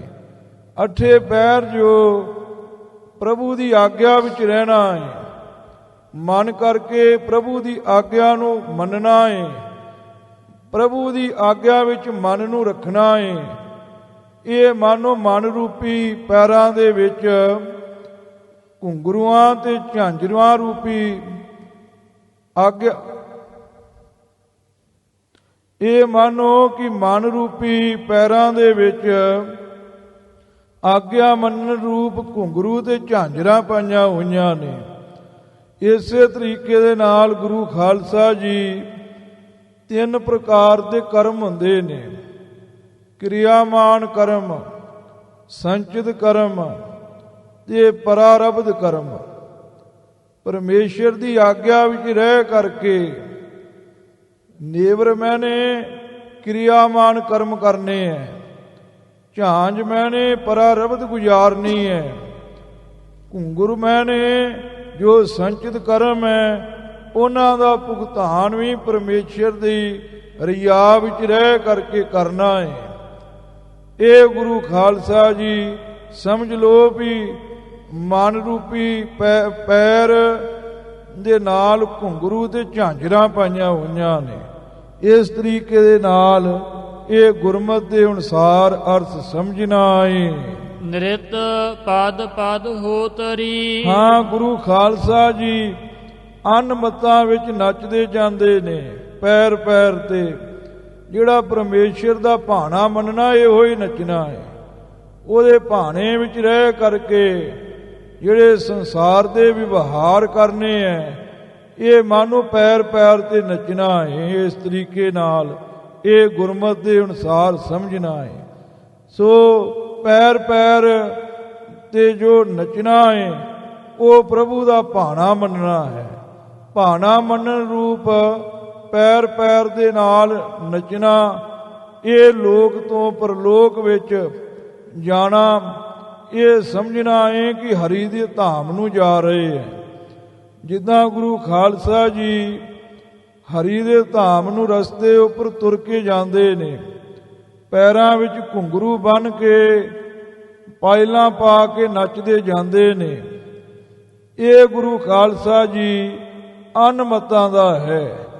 ਗੁਰਸਿੱਖੀ ਵਿੱਚ ਇਦਾਂ ਸਮਝਣਾ ਹੈ, ਜਿਹੜਾ ਜੀਵਨ ਗੁਜ਼ਾਰਨਾ ਇਹ ਰਸਤਾ ਹੈ। ਲੋਕ ਤੋਂ ਜੋ ਪ੍ਰਲੋਕ ਨੂੰ ਜਾਣਾ ਹੈ, ਇਹ ਲੋਕ ਘਰੋਂ ਚੱਲ ਕਰਕੇ ਪ੍ਰਲੋਕ ਰੂਪੀ ਧਾਮ ਤੇ ਪਰਮੇਸ਼ਰ ਦੇ ਦਰਸ਼ਨ ਕਰਨੇ ਹੈ। ਇਸ ਤਰੀਕੇ ਨਾਲ ਸਮਝਣਾ ਹੈ। ਤੇ ਭਾਣਾ ਮੰਨਣਾ ਜਿਹੜਾ ਹੈ ਇਹ ਗੁਰੂ ਖਾਲਸਾ ਜੀ ਨਾਚ ਸਮਝਣਾ ਹੈ। ਪ੍ਰਭੂ ਦਾ ਹੁਕਮ ਮੰਨਣਾ ਘੁੰਗਰੂ ਸਮਝਣੇ ਨੇ। ਆਗਿਆ ਮੰਨਣੀ ਛੋਟੀਆਂ ਵੱਡੀਆਂ ਝਾਂਜਰਾਂ ਸਮਝਣੀਆਂ ਨੇ। ਪਰਾਰਬਧ ਸੰਚਿਤ ਕਿਰਿਆਮਾਨ ਕਰਮ। ਗੁਰੂ ਖਾਲਸਾ ਜੀ ਨੇਵਰ ਕਿਰਿਆਮਾਨ ਹੈ, ਝਾਂਜ ਪਰਾਰਬਧ ਹੈ, ਸੰਚਿਤ ਘੁੰਗਰੂ ਨੇ। ਇਹ ਮਨ ਰੂਪੀ ਪੈਰ ਦੇ ਨਾਲ ਬੰਨ ਕਰਕੇ ਇਹਨਾਂ ਤਿੰਨਾਂ ਕਰਮਾਂ ਨੂੰ ਪਰਮੇਸ਼ਰ ਦੇ ਭਾਣੇ ਵਿੱਚ ਰਹਿ ਕੇ ਜੋ ਗੁਜ਼ਾਰਨਾ ਹੈ, ਇਹ ਮਾਨੋ ਮਨ ਰੂਪੀ ਪੈਰ ਦੇ ਨਾਲ ਘੁੰਗਰੂ ਬੰਨ ਕੇ ਭਾਣਾ ਮੰਨਣ ਰੂਪ ਨੱਚਦੇ ਹੋਏ ਲੋਕ ਰੂਪੀ ਘਰ ਤੋਂ ਜੋ ਜ਼ਿੰਦਗੀ ਰੂਪੀ ਰਸਤਾ ਹੈ ਤੇ ਪ੍ਰਲੋਕ ਰੂਪ ਧਾਮ ਤੇ ਜਾ ਕੇ ਹਰੀ ਦੇ ਦਰਸ਼ਨ ਕਰਨੇ ਹੈ। ਇਸ ਤਰੀਕੇ ਦੇ ਨਾਲ ਸਮਝਣਾ ਹੈ ਜੀ। ਚਰਨ ਪੁਨੀਤ ਪਵਿੱਤਰ ਸਾ। ਮਹਾਰਾਜ ਕਲਗੀਧਰ ਜੀ ਕਹਿੰਦੇ ਉਹ ਚਰਨ ਪਵਿੱਤਰ ਨੇ, ਪਵਿੱਤਰ ਤੋਂ ਪਵਿੱਤਰ ਪੁਨੀਤ ਨੇ। ਚਰਨ ਪੁਨੀਤ ਪਵਿੱਤਰ ਸਾ, ਪਵਿੱਤਰਤਾ ਵਰਗੇ ਹੀ ਨੇ। ਉਹਨਾਂ ਚਰਨਾਂ ਵਿੱਚ ਤੇ ਪਵਿੱਤਰਤਾ ਦੇ ਵਿੱਚ ਕੋਈ ਫਰਕ ਨਹੀਂ ਹੈ। ਉਹ ਚਰਨ ਪੁਨੀਤ ਨੇ ਤੇ ਪਵਿੱਤਰਤਾ ਵਰਗੇ ਹੀ ਮਾਨੋ ਪਵਿੱਤਰਤਾ ਦਾ ਹੀ ਰੂਪ ਨੇ। ਹਰ ਮਗ ਚਾਲੈ ਸੁਭ ਪੰਥ ਪਗ। ਹਾਂ, ਜਿਹੜੇ ਹਰੀ ਦੇ ਮਾਰਗ ਉੱਪਰ ਚੱਲਦੇ ਨੇ, ਜੋ ਸੁਭ ਪੰਥ ਹਰੀ ਦਾ ਚੰਗਾ ਪੰਥ ਹੈ। ਪੱਗ ਕਹੀਏ ਪ੍ਰੇਮ ਵਿੱਚ ਭਿੱਜ ਕਰਕੇ, ਪੱਗ ਮੈਨੇ ਭਿੱਜ ਕਰਕੇ ਪ੍ਰੇਮ ਦੇ ਵਿੱਚ ਜੋ ਸੁਭ ਮਾਰਗ ਦੇ ਉੱਪਰ ਚੱਲਣਾ ਹੈ, ਹਰੀ ਦੇ ਮਾਰਗ ਦੇ ਉੱਪਰ ਪੈਰਾਂ ਦੇ ਨਾਲ। ਜਿਹੜੇ ਪੈਰ ਹਰੀ ਦੇ ਮਾਰਗ ਨੂੰ ਚੱਲਦੇ ਨੇ ਪ੍ਰੇਮ ਵਿੱਚ ਭਿੱਜ ਕਰਕੇ ਸੁਭ ਪੰਥ ਦੇ ਉੱਪਰ, ਉਹ ਸਫਲੇ ਨੇ। ਛਾਪੇ ਦੀਆਂ ਤੇ ਪ੍ਰਾਤਨ ਬੀੜਾਂ ਵਿੱਚ ਸੁਭ ਪੰਥ ਇਹ ਪਾਠ ਹੈ, ਭੱਬੇ ਦੇ ਨਾਲ ਸੁਨ ਪੰਥ ਨਹੀਂ ਹੈ। ਤਾਜ ਕੋ ਪੰਥਨ ਹਟਕ ਬਿਖਿਆਨ। ਸਾਹਿਬ ਜੀ ਕਹਿੰਦੇ ਨੇ ਉਹ ਚਰਨ ਪ੍ਰਧਾਨ ਨੇ ਜਿਹੜੇ ਖੋਟੇ ਮਾਰਗਾਂ ਨੂੰ ਛੱਡ ਕੇ ਤੇ ਵਕਾਰਾਂ ਤੋਂ ਪਿੱਛੇ ਹਟ ਕੇ, ਵਿਖਿਆਨ ਕਹੀਏ ਵਿਸ਼ੇ ਰੂਪ ਸੰਸਾਰ ਜਿਹਦੇ ਵਿੱਚ ਨਾਨਾ ਪ੍ਰਕਾਰ ਦੇ ਵਿਸ਼ੇ ਨੇ, ਕੋਈ ਅੱਖਾਂ ਦਾ ਏ, ਕੋਈ ਕੰਨਾਂ ਦਾ ਏ, ਕੋਈ ਹੱਥਾਂ ਦਾ ਏ। ਇਹ ਸੰਸਾਰ ਦੇ ਵਿਸ਼ਿਆਂ ਤੋਂ ਪਿਛਾਂਹ ਹਟ ਕਰਕੇ ਕੁਮਾਰ ਗੁਰੂਕਤ ਚਰਨ ਜੁਗ। ਹਾਂ, ਜਿਹੜੇ ਆਪਣੇ ਜੁਗ ਕਹੀਏ ਦੋਵੇਂ ਪੈਰਾਂ ਨੂੰ ਖੋਟੇ ਮਾਰਗ ਤੋਂ ਰੋਕ ਦਿੰਦੇ ਨੇ, ਉਹ ਪੈਰ ਜਗਤ ਵਿੱਚ ਪ੍ਰਧਾਨ ਹੋ ਜਾਂਦੇ ਨੇ, ਸਫਲੇ ਹੋ ਜਾਂਦੇ ਨੇ। ਹਸਤ ਪੁਨੀਤ ਪ੍ਰਧਾਨ। ਮਹਾਰਾਜ ਕਲਗੀਧਰ ਜੀ ਕਹਿੰਦੇ ਹੱਥ ਉਹ ਪੁਨੀਤ ਪਵਿੱਤਰ ਤੇ ਪ੍ਰਧਾਨ ਨੇ, ਜੋ ਲਿਖ ਹੈ ਹਰ ਕਥਾ। ਜਿਹੜੇ ਹਰੀ ਦਾ ਜਸ ਲਿਖਦੇ ਨੇ, ਹਰੀ ਦੀ ਕਥਾ ਲਿਖਦੇ ਨੇ। ਵੱਡੇ ਮਹਾਂਪੁਰਖ ਸੰਤ ਗਿਆਨੀ ਗੁਰਬਚਨ ਸਿੰਘ ਜੀ ਖਾਲਸਾ ਭਿੰਡਰਾਂ ਵਾਲਿਆਂ ਮਹਾਂਪੁਰਖਾਂ ਦੇ ਵੇਲੇ ਬਹੁਤ ਸਾਰੇ ਵਿਦਿਆਰਥੀ ਮਹਾਂਪੁਰਖਾਂ ਦੀ ਕਥਾ ਸੁਣ ਕੇ ਤੇ ਹੱਥਾਂ ਨਾਲ ਕਾਪੀਆਂ ਤੇ ਲਿਖਿਆ ਕਰਦੇ ਸਨ। ਉਹਨਾਂ ਦੇ ਹੱਥ ਸਫਲੇ ਹੋ ਜਾਂਦੇ। ਜਿੰਨੇ ਵੀ ਵੱਡਿਆਂ ਮਹਾਂਪੁਰਖਾਂ ਦੇ ਵਿਦਿਆਰਥੀ ਸੁਣੀਂਦੇ, ਉੱਚ ਕੋਟੀ ਦੇ ਵਿਦਵਾਨ ਤੇ ਪ੍ਰਭੂ ਭਗਤੀ ਵਾਲੇ। ਅੱਜ ਕੱਲ੍ਹ ਗਿਆਨੀ ਬੜੇ ਨੇ, ਵਿਦਵਾਨ ਬੜੇ ਨੇ, ਘਾਟਾ ਨਹੀਂ ਹੈ, ਪਰ ਨਾ ਪ੍ਰਭੂ ਦੀ ਭਗਤੀ ਹੈ, ਨਾ ਸ਼ਰਧਾ ਹੈ, ਨਾ ਵੇਖ ਕੇ ਮਨ ਨੂੰ ਠੰਡ ਪੈਂਦੀ ਹੈ, ਨਾ ਉਹਨਾਂ ਦੀ ਬੋਲ ਬਾਣੀ ਵਿੱਚ ਰਾਸੀ ਕੋਈ ਹੈ। ਕਾਰਨ ਕੀ ਹੈ? ਅੱਜ ਕੱਲ੍ਹ ਟੀਕੇ ਬੜੇ ਛਪ ਗਏ ਨੇ, ਅੱਜ ਕੱਲ੍ਹ ਪੋਥੀਆਂ ਬੜੀਆਂ ਛਪ ਗਈਆਂ ਨੇ, ਹੱਥਾਂ ਦੇ ਨਾਲ ਤੇ ਕੋਈ ਕੁਝ ਲਿਖਦਾ ਹੀ ਨਹੀਂ। ਮੁਕਤ ਮਾਰਗ ਗ੍ਰੰਥ ਦੇ ਵਿੱਚ ਬਾਣੀ ਲਿਖਣ ਦਾ ਫਲ ਲਿਖਿਆ ਹੈ। ਸੱਚੇ ਪਾਤਸ਼ਾਹ ਜੀ ਕਹਿੰਦੇ ਨੇ, ਕੋਈ ਆਪਣੇ ਹੱਥਾਂ ਦੇ ਨਾਲ ਜਪਜੀ ਸਾਹਿਬ ਦਾ ਪਾਠ ਲਿਖਦਾ ਹੈ, ਜਿੰਨਾ ਚਿਰ ਤੱਕ ਜਪਜੀ ਸਾਹਿਬ ਦੀ ਪੋਥੀ ਇਹ ਧਰਤੀ ਤੇ ਰਹੇਗੀ, ਉਹਨਾਂ ਚਿਰ ਲਿਖਣ ਵਾਲੇ ਦਾ ਵਾਸਾ ਬੈਕੁੰਠ ਧਾਮ ਵਿੱਚ ਰਹੇਗਾ। ਆਖੋ ਸਤਨਾਮ ਸ੍ਰੀ ਵਾਹਿਗੁਰੂ। ਜਿਹੜਾ ਇੱਕ ਵਾਰੀ ਸੱਚਖੰਡ ਵਿੱਚ ਚਲਿਆ ਗਿਆ, ਮਗਰੋਂ ਸੱਚਖੰਡ ਵਿੱਚੋਂ ਆਉਣ ਨਹੀਂ ਲੱਗਾ। ਇਸ ਲਈ ਹਰੀ ਦੀ ਕਥਾ ਲਿਖਣੀ ਚਾਹੀਦੀ ਹੈ। ਮਹਾਂਪੁਰਖਾਂ ਦੀ, ਸਿਆਣਿਆਂ ਵਿਦਵਾਨਾਂ ਦੀ ਜਿਹੜੀ ਗੱਲ ਸੁਣੀਏ ਉਹਨੂੰ ਲਿਖ ਲਈਏ। ਲਿਖਣ ਦੇ ਫਾਇਦੇ ਨੇ। ਇੱਕ ਤੇ ਗੁਰੂ ਖਾਲਸਾ ਜੀ ਜਿਹੜੀ ਚੀਜ਼ ਲਿਖੀ ਦੀ ਆ ਉਹ ਚੇਤੇ ਹੋ ਜਾਂਦੀ ਹੈ, ਦੂਜੀ ਸੰਭਾਲੀ ਜਾਂਦੀ ਹੈ। ਜੇ ਕਦੇ 20 ਸਾਲਾਂ ਦੀ ਉਮਰ 'ਚ ਲਿਖੀ ਆ ਤੇ 40 ਸਾਲਾਂ ਬਾਅਦ ਵੀ ਫਿਰ ਉਹੋ ਹੀ ਜੋ ਲਿਖਿਆ ਤੁਹਾਡੇ ਯਾਦ ਆ ਜਾਵੇਗਾ।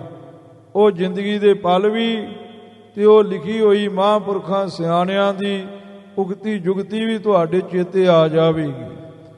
ਤੀਜਾ ਗੁਰੂ ਖਾਲਸਾ ਜੀ, ਜਦੋਂ ਤੁਸੀਂ ਇਹ ਜਹਾਨੋਂ ਪੰਜ ਭੂਤਕ ਸਰੀਰ ਤਜ ਕੇ ਜਾਓਗੇ ਨਾ, ਜਿਹੜਾ ਉਹ ਪੋਥੀ ਕਾਪੀ ਲਵੇਗਾ ਉਹ ਤੁਹਾਡੇ ਦੁਆਰਾ ਲਿਖੀ ਹੋਈ ਕਥਾ ਨੂੰ ਪੜ੍ਹ ਕੇ ਆਪਣੇ ਜੀਵਨ ਦੀ ਚੰਗੀ ਰਾਹਨੁਮਾਈ ਕਰ ਲਵੇਗਾ, ਉਹਦਾ ਵੀ ਭਲਾ ਹੋ ਜਾਵੇਗਾ।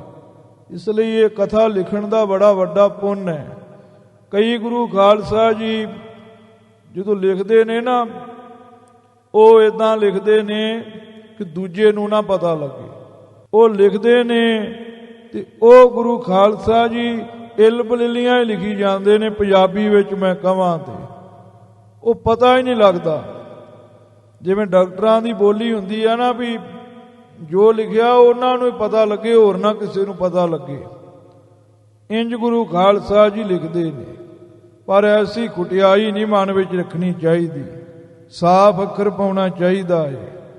ਮਹਾਰਾਜ ਸੱਚੇ ਪਾਤਸ਼ਾਹ ਜੀ ਆਦਿ ਗੁਰਬਾਣੀ ਵਿੱਚ ਵੀ ਜ਼ਿਕਰ ਕਰਦੇ ਨੇ, ਹਰ ਜਸ ਲਿਖੇ ਬੇਅੰਤ ਸੋਹੇ ਸੇ ਹੱਥਾ, ਚਰਨ ਪੁਨੀਤ ਪਵਿੱਤਰ ਚਾਲੈ ਪ੍ਰਭ ਪੱਥਾ, ਸੰਤਾਂ ਸੰਗ ਉਧਾਰ ਸਗਲਾ ਦੁੱਖ ਲੱਥਾ।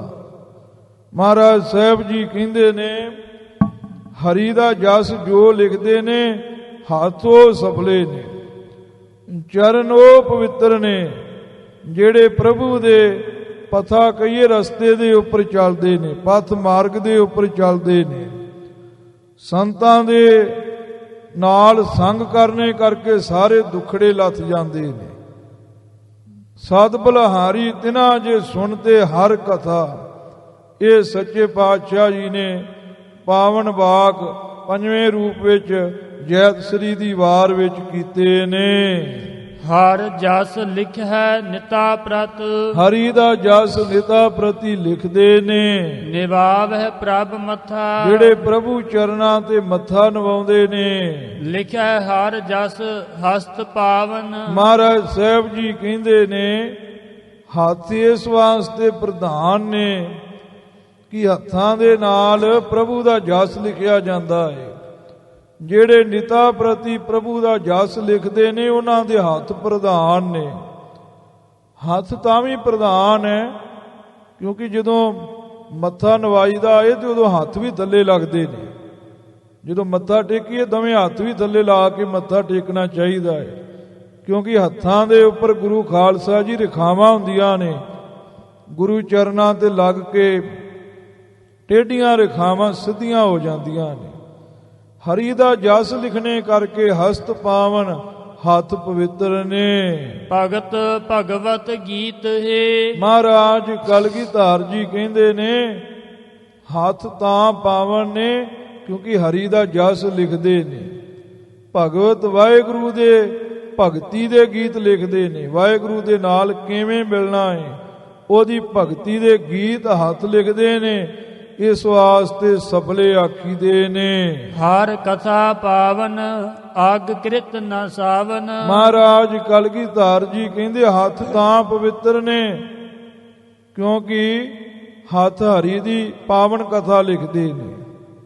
ਅਗ ਕੀਤੇ ਹੋਏ, ਅਗ ਮੈਨੇ ਪਾਪ, ਕ੍ਰਿਤ ਕੀਤੇ ਹੋਏ ਕਿਉਂਕਿ ਜਿਹੜੀ ਕਥਾ ਹੈ ਨਾ ਇਹ ਪਿਛਲੇ ਜਨਮਾਂ ਦੇ ਕੀਤੇ ਹੋਏ ਪਾਪਾਂ ਨੂੰ ਨਿਸਾਵਣ ਦੂਰ ਕਰਨ ਵਾਲੀ ਹੈ। ਜੋ ਕੀਤੇ ਹੋਏ ਪਾਪਾਂ ਨੂੰ ਦੂਰ ਕਰਨ ਵਾਲੀ ਕਥਾ ਹੈ ਉਹ ਹੱਥਾਂ ਨਾਲ ਲਿਖੀ ਦੀ ਹੈ। ਇਸ ਵਾਸਤੇ ਹੱਥ ਸਫਲੇ ਨੇ। ਰਾਮ ਨਾਮ ਪੁਨੀਤ ਹੈ, ਹੱਥਾਂ ਦੇ ਨਾਲ ਵਾਹਿਗੁਰੂ ਅਕਾਲ ਪੁਰਖ ਪਰਮੇਸ਼ਰ ਦਾ ਪਵਿੱਤਰ ਨਾਮ ਲਿਖੀਦਾ ਹੈ। ਇਸ ਵਾਸਤੇ ਗੁਰੂ ਖਾਲਸਾ ਜੀ ਹੱਥ ਜਿਹੜੇ ਨੇ ਉਹ ਸਫਲੇ ਨੇ। ਸੱਚੇ ਪਾਤਸ਼ਾਹ ਜੀ ਗੌੜੀ ਗੁਆਰੇਰੀ ਵਿੱਚ ਪੰਜਵੇਂ ਪਾਤਸ਼ਾਹ ਜੀ ਬਚਨ ਕਰਦੇ ਨੇ, ਸੁਨ ਹਰ ਕਥਾ ਉਤਾਰੀ ਮੈਲ, ਮਹਾ ਪਨੀਤ ਭਏ ਸੁਖ ਸੈਲ। ਕਥਾ ਸੁਣਨ ਦੇ ਨਾਲ ਜਨਮਾਂ ਜਨਮਾਂਤਰਾਂ ਦੀ ਮੈਲ ਉਤਰ ਜਾਂਦੀ ਹੈ। ਵਾਹਿਗੁਰੂ ਦਾ ਨਾਮ ਜਪਣ ਕਰਕੇ ਪਨੀਤ ਪਵਿੱਤਰ ਹੋ ਜਾਈਦਾ ਏ। ਹੱਥਾਂ ਨਾਲ ਨਾਮ ਲਿਖਿਆ ਜਾਂਦਾ ਹੈ। ਹੱਥਾਂ ਨਾਲ ਕੀਤੇ ਹੋਏ ਪਾਪਾਂ ਨੂੰ ਦੂਰ ਕਰਨ ਵਾਲੀ ਕਥਾ ਲਿਖੀਦੀ ਹੈ। ਕਥਾ ਵਿੱਚ ਕੀ ਹੁੰਦਾ ਹੈ? ਨਾਮ ਦੀ ਮਹਿਮਾ, ਰਾਮ ਨਾਮ ਲਿਖੀਦਾ ਹੈ। ਇਸ ਵਾਸਤੇ ਹੱਥ ਜਿਹੜੇ ਨੇ ਉਹ ਪਨੀਤ ਸਫਲੇ ਨੇ। ਲਿਖਤ ਹਰ ਜਸ ਭਗਤ ਹਰ ਕੇ, ਜੋ ਹਰੀ ਦੇ ਭਗਤ ਨੇ, ਜੋ ਭਗਤ ਤੱਤੇ ਨੂੰ ਸਿਹਾਰੀ ਹੈ ਨੇ ਦੇ ਅਰਥ ਵਿੱਚ, ਜੋ ਹਰੀ ਦੇ ਭਗਤ ਨੇ ਉਹ ਹਰੀ ਦਾ ਜਸ ਆਪਣੇ ਹੱਥਾਂ ਨਾਲ ਲਿਖਦੇ ਨੇ।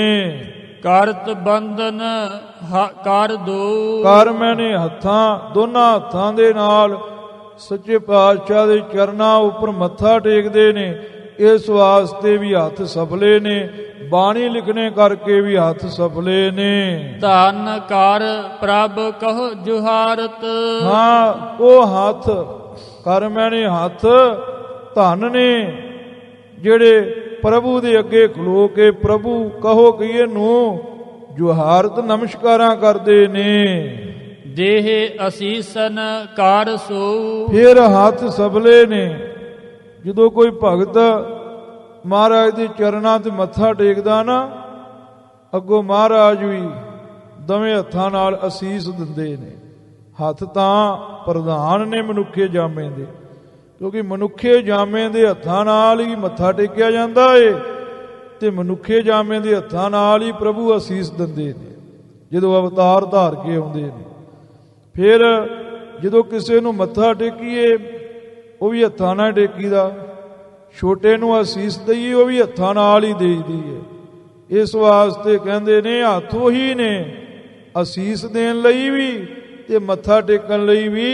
ਇਸ ਲਈ ਤਾਂ ਹੱਥ ਜਿਹੜੇ ਨੇ ਉਹ ਧਨ ਨੇ। ਸੋ ਮੈਨੇ ਉਹੀ ਹੱਥ ਅਸੀਸ ਦੇਣ ਲਈ ਵੀ ਵਰਤੇ ਜਾਂਦੇ ਨੇ, ਅਸੀਸ ਵੀ ਦਿੰਦੇ ਨੇ ਤੇ ਪ੍ਰਭੂ ਨੂੰ ਮੱਥਾ ਵੀ ਟੇਕਦੇ ਨੇ। ਇਸ ਲਈ ਹੱਥ ਜਿਹੜੇ ਉਹ ਧਨ ਨੇ। ਦਾਨ ਦੇਤ ਸਾ ਪਾਨ ਪਾਵਨ। ਜਿਹੜੇ ਹੱਥ ਦਾਨ ਦਿੰਦੇ ਨੇ ਮਨੁੱਖੇ ਜਾਮੇ ਦੇ, ਉਹ ਹੱਥ ਪਾਵਨ ਪਵਿੱਤਰ ਨੇ। ਸਾ ਕਹੀਏ ਉਹ ਹੱਥ ਬਹੁਤ ਪਾਵਨ ਨੇ। ਬ੍ਰਹਮ ਦਿਜਬਰ ਪੂਜਨੰ। ਹਾਂ, ਬ੍ਰਹਮ ਦਵਿਜਬਰ, ਦਵਿਜਬਰ ਕਹਿੰਦੇ ਨੇ ਬ੍ਰਾਹਮਣ।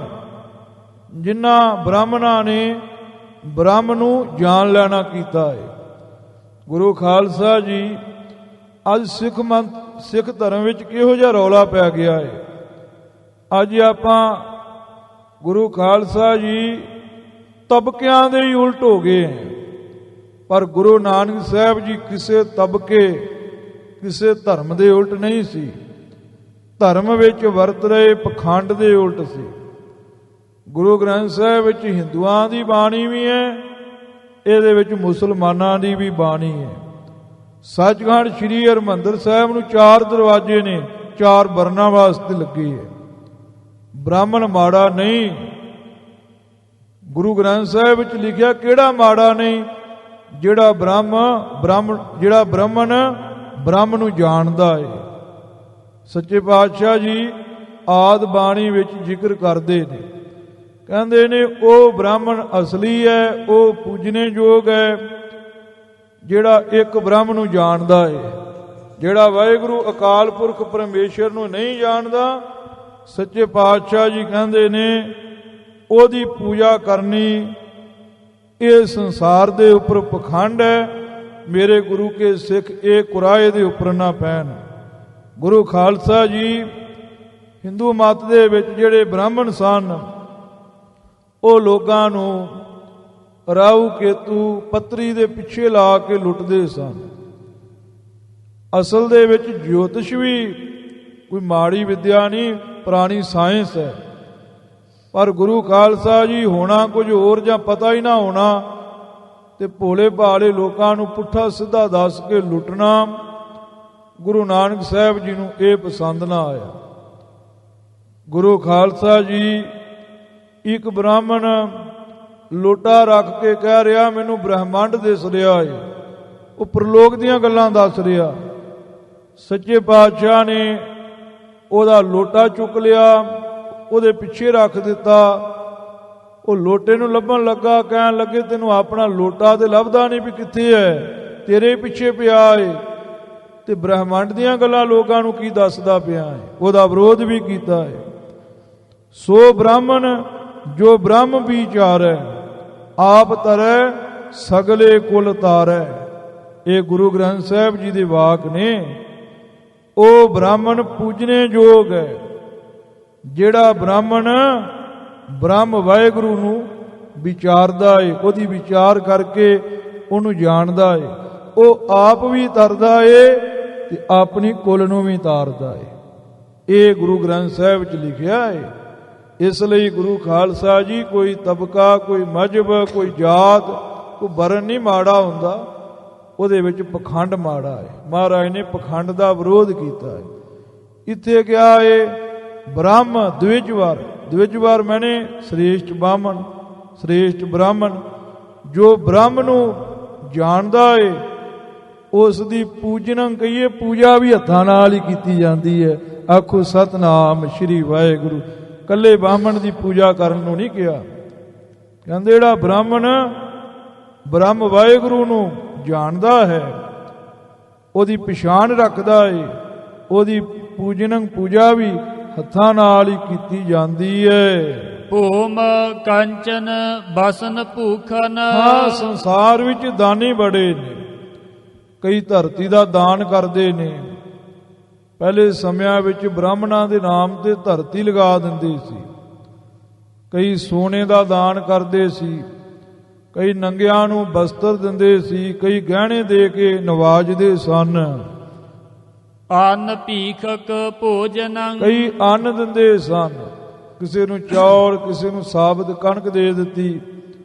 ਤੇ ਕਈ ਭੀਖਕ ਭਿਖਾਰੀਆਂ ਨੂੰ ਘਰ ਵਿੱਚ ਭੋਜਨ ਬਣਾ ਕੇ ਛਕਾਉਂਦੇ ਸਨ। ਭੋਜਨੰ ਭੋਜਨ, ਭੀਖਕ ਭੀਖਿਆ ਮੰਗਣ ਵਾਲਿਆਂ ਦੇ ਤਾਈ ਛਕਾਉਂਦੇ ਸਨ। ਗ੍ਰਹਿ ਨਾਰ ਦਾਸਨ ਦਾਸਪੁਰ।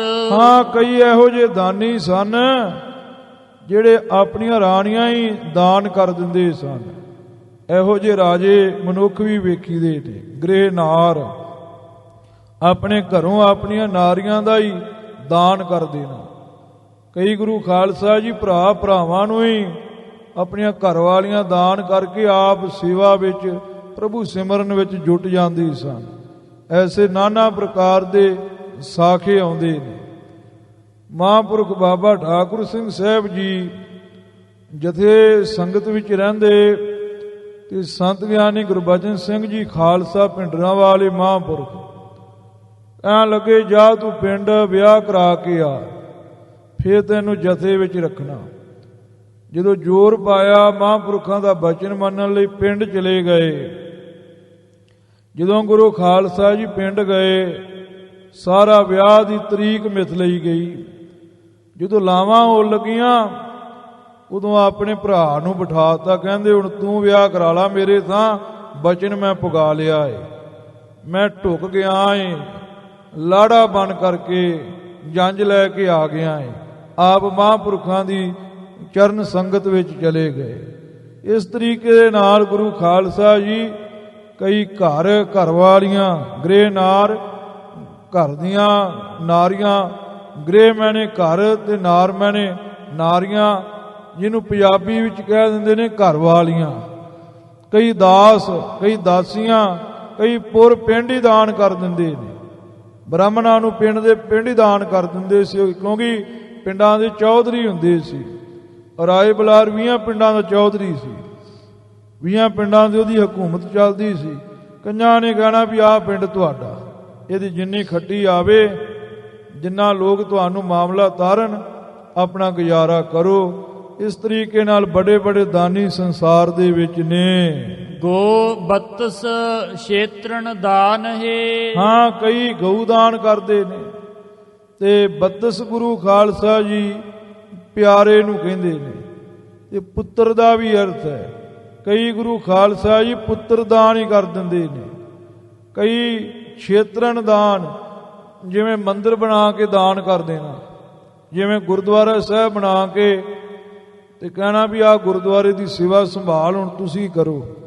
ਇਹਨੂੰ ਪੁਰਾਣੀ ਬੋਲੀ ਵਿੱਚ ਛੇਤਰ ਦਾਨ ਕਹਿੰਦੇ ਸਨ। ਧਾਰਮਿਕ ਜਗ੍ਹਾ ਦਾਨ ਕਰ ਦੇਣੀ, ਗੁਰਦੁਆਰੇ ਦੇ ਨਾਲ ਥਾਂ ਲੱਗਦਾ ਹੋਣਾ, ਕਹਿਣਾ ਆਹ ਥਾਂ ਹੁਣ ਮੈਂ ਗੁਰਦੁਆਰੇ ਨੂੰ ਦਿੱਤਾ, ਕਿ ਗੁਰਦੁਆਰੇ ਨੂੰ ਚੜ੍ਹਾ ਦੇਣਾ। ਇਸ ਤਰੀਕੇ ਨਾਲ ਦਾਨ ਦਿੱਤੇ ਜਾਂਦੇ ਨੇ। ਦੇਤ ਪਿਸ਼ਕਨ ਬਿਬਦ ਬਿਦ, ਮੰਗਤਿਆਂ ਨੂੰ ਨਾਨਾ ਪ੍ਰਕਾਰ ਦਾ ਦਾਨ ਅਨੇਕਾਂ ਵਿਧੀਆਂ ਦੇ ਨਾਲ ਦਿੰਦੇ ਸਨ। ਪੁਰਾਣੇ ਅੱਜ ਵੀ ਦਿੰਦੇ ਨੇ। ਸੁਭ ਦਰਬ ਦਰਸ਼ਨ ਧਾਨ ਹੈ। ਹਾਂ, ਕਈ ਸੁਭ ਦਰਬ, ਚੰਗਾ ਧਨ, ਬਹੁਤ ਧਨ ਦਾਨ ਕਰਦੇ ਨੇ। ਦਛਨਾ ਰੂਪ ਵਿੱਚ ਧਾਨ ਚੌਲ ਦਿੰਦੇ ਨੇ, ਕਈ ਚੌਲ ਦਾਨ ਕਰਦੇ ਨੇ। ਗੁਰੂ ਗਰੀਬ ਨਵਾਜ ਕਹਿੰਦੇ ਨੇ ਇਹ ਜਿੰਨਾ ਵੀ ਦਾਨ ਹੁੰਦਾ ਇਹ ਹੱਥਾਂ ਨਾਲ ਹੀ ਹੁੰਦਾ। ਇਹ ਆਖੋ ਸਤਨਾਮ ਸ੍ਰੀ ਵਾਹਿਗੁਰੂ। ਹੱਥਾਂ ਦੇ ਨਾਲ ਹੀ ਦਾਨ ਕੀਤਾ ਜਾਂਦਾ ਹੈ।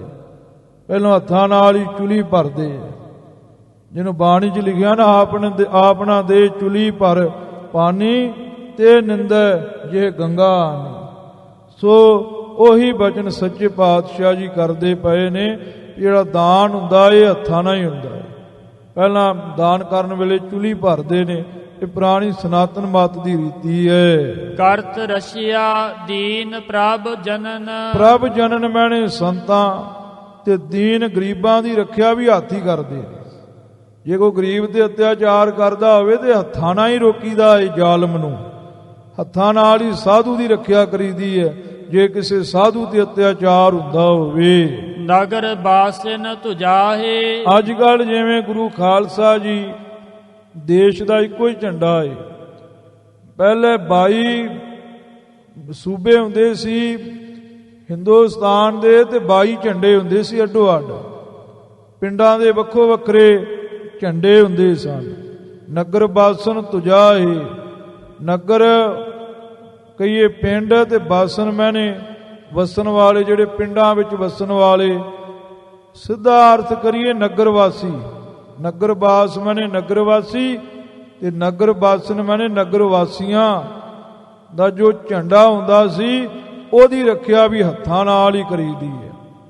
ਜਦੋਂ ਗੁਰੂ ਖਾਲਸਾ ਜੀ ਕੋਈ ਚੜ੍ਹ ਕੇ ਆ ਜਾਂਦਾ ਸੀ ਵੈਰੀ, ਉਹ ਪਿੰਡ ਤੋਂ ਜਿਹੜਾ ਪਿੰਡ ਦਾ ਝੰਡਾ ਹੁੰਦਾ ਸੀ ਉਹ ਚੌਧਰੀ ਦਾ ਝੰਡਾ ਪੁੱਟ ਕੇ ਤੇ ਆਪਣਾ ਝੰਡਾ ਲਾ ਜਾਂਦਾ ਸੀ। ਉਹ ਕਹਿੰਦਾ ਸੀ ਇਹ ਪਿੰਡ ਵਿੱਚ ਮੇਰਾ ਰਾਜ ਹੈ, ਕੋਈ ਨਾ ਕੋਈ ਨਿਸ਼ਾਨੀ। ਜਦੋਂ ਗੁਰੂ ਖਾਲਸਾ ਜੀ ਖਾਲਸੇ ਦਾ ਰਾਜ ਆਇਆ, ਪ੍ਰਾਚੀਨ ਪੰਥ ਪ੍ਰਕਾਸ਼ ਵਿੱਚ ਰਤਨ ਸਿੰਘ ਭੰਗੂ ਨੇ ਲਿਖਿਆ ਹੈ, ਉਹ ਲਿਖਦੇ ਨੇ ਵੀ ਪਿੰਡਾਂ ਤੇ ਕਬਜ਼ਾ ਹੁੰਦਾ ਸੀ ਤੇ ਜਦੋਂ ਸਿੰਘਾਂ ਨੇ ਜਾਣਾ ਤੇ ਝੰਡੇ ਸਿੰਘਾਂ ਉਹ ਕਿੱਥੇ ਹੁੰਦੇ ਸੀ ਵੀ ਪਿੰਡਾਂ 'ਚ ਲਾਉਣੇ, ਨਿਸ਼ਾਨ ਸਾਹਿਬ ਇਹਨੇ ਕਿੱਥੋਂ ਸੀ। ਤੇ ਕਿਸੇ ਪਿੰਡ ਵਿੱਚ ਆਪਣਾ ਕਛਹਿਰਾ ਟੰਗ ਜਾਣਾ, ਕਹਿਣਾ ਮੇਰਾ ਕਛਹਿਰਾ ਟੰਗਿਆ ਏ, ਇਹ ਪਿੰਡ 'ਚ ਮੇਰਾ ਵਾਸਾ ਏ। ਕਿਤੇ ਬਾਟਾ ਰੱਖ ਜਾਣਾ, ਕਹਿਣਾ ਇਹ ਪਿੰਡ 'ਚ ਮੇਰਾ ਬਾਟਾ ਏ। ਕਿਤੇ ਕਿਰਪਾਨ ਰੱਖ ਜਾਣੀ, ਕਿਤੇ ਕਮਰ ਕੱਸਾ ਟੰਗ ਜਾਣਾ, ਕਿਤੇ ਗੁਰੂ ਖਾਲਸਾ ਜੀ ਦਸਤਾਰਾ ਰੱਖ ਜਾਣਾ।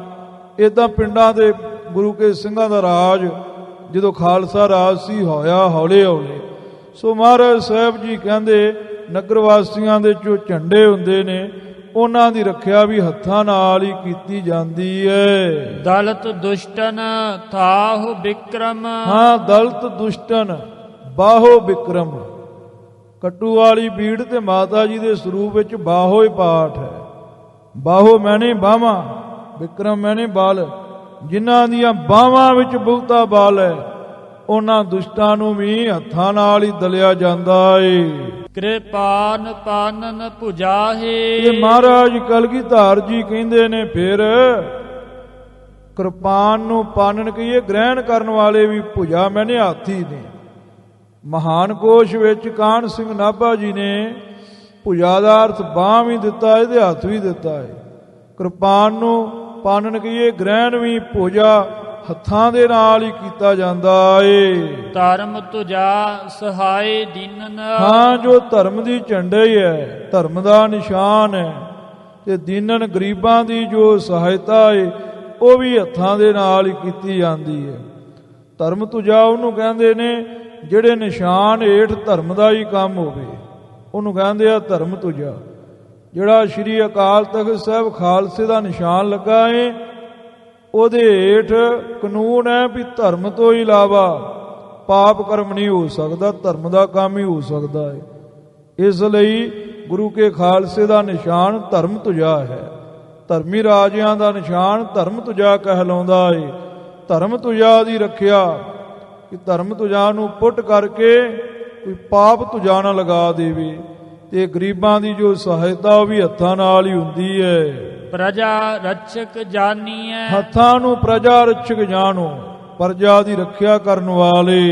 ਜੁਗ ਪਾਨ ਮਸਤਕ ਛਤਰ ਛਾਇਆ। ਮਹਾਰਾਜ ਕਲਗੀਧਰ ਜੀ ਕਹਿੰਦੇ ਨੇ ਜਿਹੜਾ ਸਰੀਰ ਕਿਸੇ ਦੇ ਮਸਤਕ ਦੇ ਉੱਪਰ ਛਤਰ ਦੀ ਛਾਇਆ ਨੂੰ ਰੱਖਦਾ ਏ, ਜਿਹੜੇ ਹੱਥ ਕਿਸੇ ਦੇ ਸਿਰ ਦੇ ਉੱਪਰ ਛਤਰ ਲੱਗਾ ਹੋਵੇ ਮੱਥੇ ਦੇ ਉੱਪਰ, ਉਹਦੇ ਮੱਥੇ ਨੂੰ ਛਤਰ ਛਾਇਆ ਦੇ ਵਿੱਚ ਰੱਖਦੇ ਨੇ।